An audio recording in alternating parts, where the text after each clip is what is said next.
Hours in the makeup chair got Walton Goggins most of the way to looking like the radiation-ravaged Ghoul. CGI took care of the rest, and thank God it did. Amazon Prime's Fallout is packed with colorful characters. Still, it's hard to top Walton Goggins' Cooper Howard. The Ghoul, as he's known in the post-apocalypse, is a former Marine and Hollywood actor who witnesses the lead-up to the nuclear apocalypse firsthand, and after the bombs drop, roams the wasteland as a Western-themed bounty hunter. Goggins transformed into the Ghoul with the help of extensive prosthetics and a dash of CGI, and when you remove the computer magic from the equation, the effect is, well, even more ghoulish. You gotta be kidding me.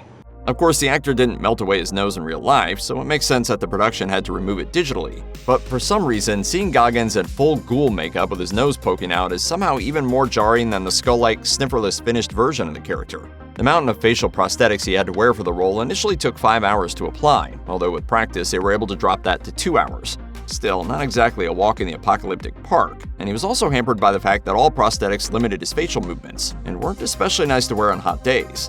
Getting the look exactly right was a balancing act as well.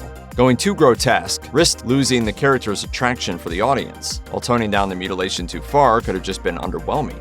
Fortunately, Goggins knew how to find the right balance. And so I said, could you do Chris Christopherson if he were 250 years old and had been walking the wasteland? Walton Goggins has always shown in Fallout and other roles that he's seriously dedicated to getting into character, but that doesn't mean he found it easy to play the Ghoul.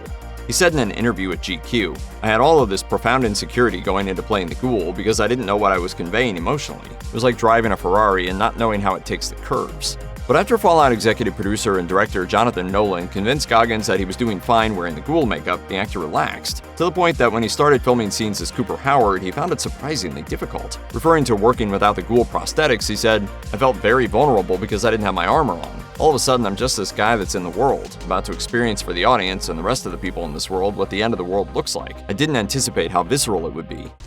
We take it as it comes.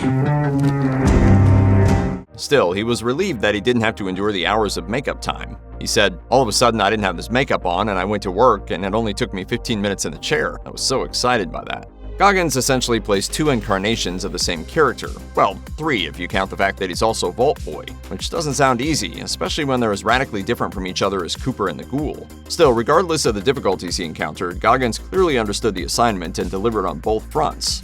Guess he has a real nose for that sort of thing.